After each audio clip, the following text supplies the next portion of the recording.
J. Snodgrass, inspired by the art of Walter Crane.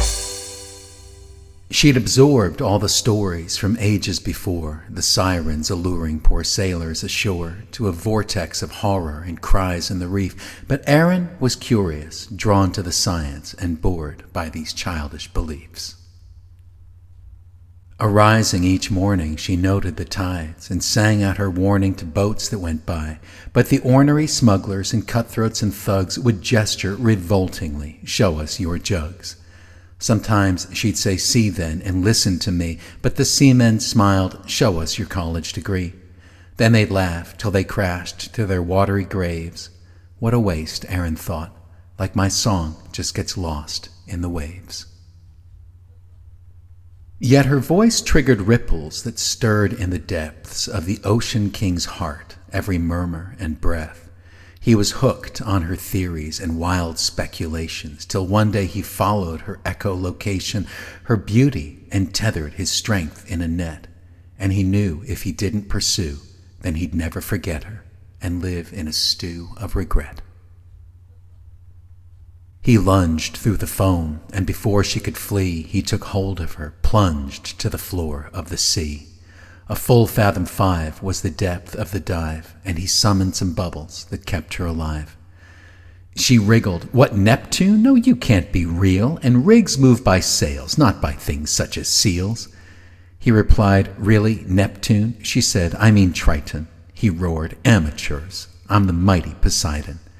"Poseidon," she giggled. "It sounds like a blossom, but shriveled and pink." He said, "No, it sounds awesome. 2/3 of the planet obeys my command." She said, "Yeah, but it's all real estate underwater. You should have invested in land." "I'm surprised you'd say something so shallow," he sighed. "Well, some creep dragged me down to the deep," she replied. "Take some time," he said. "Stare off into the abyss. It stares back, and you learn things. Put this on your wrist." And she hissed, "It's a chain. No, a gadget to breathe. I'll get out of your way. You can bask in the vast submarine panorama. Or seethe." She burrowed and cursed in the dirt. Then she heard a chirping above her too perfect for words. It had never occurred to her. Tuna can sing, bright as birds, and they fluttered with quicksilver flippers for wings. A world otherworldly made swirling impressions in blue-green auroras like moon luminescence, and wonders beyond all her daydreams of Mars, with crustaceans constructing pearled shrines like pink porcelain stars. He returned. She said, "Look, you can't keep me. You're fading to myth. It's outdated, this kidnapping maidens. No, that's the old me from the eons of yore. I don't seize anymore." She said, "So return me to the shore." He sighed. She saw gloom in the pools of his eyes that were deep as horizons and bluer than skies. There was something, a hunger still unsatisfied, Erin sensed in this guy, a reflection that she recognized. The deepest enigma on earth is the sea, but its depths and its drifts are no mystery to me. I get bored, often curious, wish to explore, and the mystery I find most intriguing is yours. You've got oceans of questions. Come reign with me here. She said, "Marriage? No, wait till I've launched my career. That takes study, experimentation, perspective. If I've wed the Lord of the Deep, all my research will flop because I can't be objective." He said, "So? Take this 8-ball, it's magic, and roll. It can pass any quiz." She said, "That's not the goal. Oceanography, science, is sacred to me." He sighed, "Might you return when you've earned your degree?" She said, "Maybe, if you've spent some time in the sun. I can't marry someone who spouts only nautical puns." He asked, "Is there nothing that I can provide?" She nodded, "Papyrus," then flattened and dried it. "An octopus ink." Wrote an essay, applied to a college of oracles, got a free ride. And in the sorority Phi Beta Pi, she pondered the cycles of timed lunar tides and got high. "And who pays the piper? For that we take loans, and the interest will rise till the cold earth has swallowed your bones."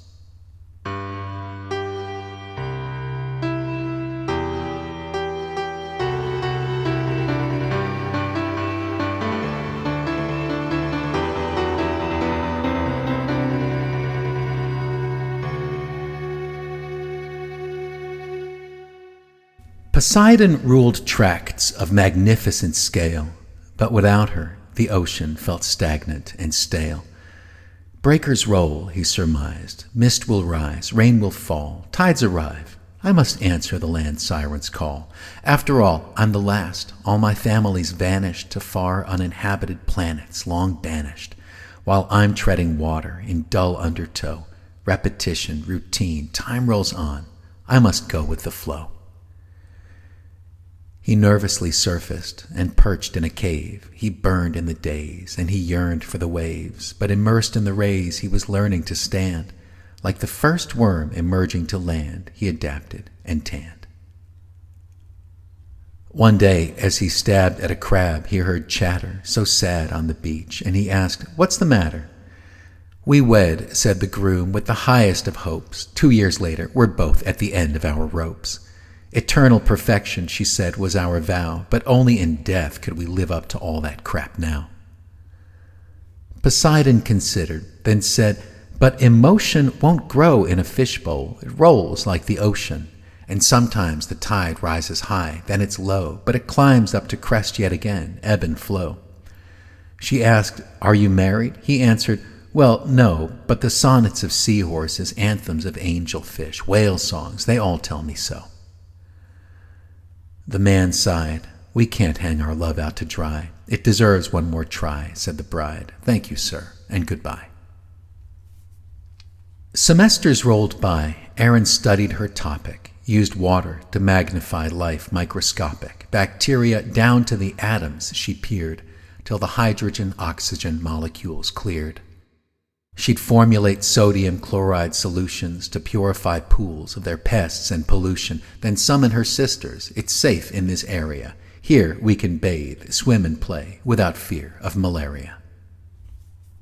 Poseidon went peddling and did pretty well. Hydromarital therapy, sponges and shells. He conjured up bath bombs, exotic cosmetics, erotic sheer frocks of aquatic aesthetic. Some called him wet wizard or moisture magician, but most called him Dawn, the refreshingly honest beautician. One evening, as Dawn was out wandering around, he heard cries from the sea, "Heaven help us, we'll drown!" So he ran to the water and shouted, "You clown, unbuckle the armor that's dragging you down." The fool was a king and decreed his deep thanks, "Sir, I dub thee the Duke of the beautiful bog near the banks." A 2-year degree, then she launched her career. Erin charted the reefs that filled sailors with fear, and no one believed her that fish could be reined, but she argued, "I've seen it, a fleet could be trained." At times she was nervous while riding the breakers. Poseidon might rise to the surface and take her. Her therapist said, "Yet you keep on returning, so maybe deep down there's some preconscious yearning. Imagine an iceberg, 9/10 in the deep." And she sighed, "Time's up, Doc. Depth psychology puts me to sleep." And sometimes she'd sit by a brook until dawn and just babble along with a blue streak of consciousness, drifting to some darkened trench of the sea, and the thought of its lord, was he wallowing bored? Might he surface eventually? The salt air would dry out her hair. The shampoo that she used got it smoothed, but with room for improvement. So one day she took out her chemistry kit and adjusted the recipe just a wee bit. Then she penned some instructions and went to the shore, found the factory, knocked, and was happily shocked by who answered the door. She said, "Mighty Poseidon." He smiled, "Erin, it's just me, Don, though some call me a captain of industry." "Wow," she said, "I never thought that you'd rise from the primeval depths to the corporate heights, and to see you again, it's a pleasant surprise." He sighed, "All the skies and the tides and the shore, space and time, the horizons before us, let's try it." She smiled, "You and I, let's explore."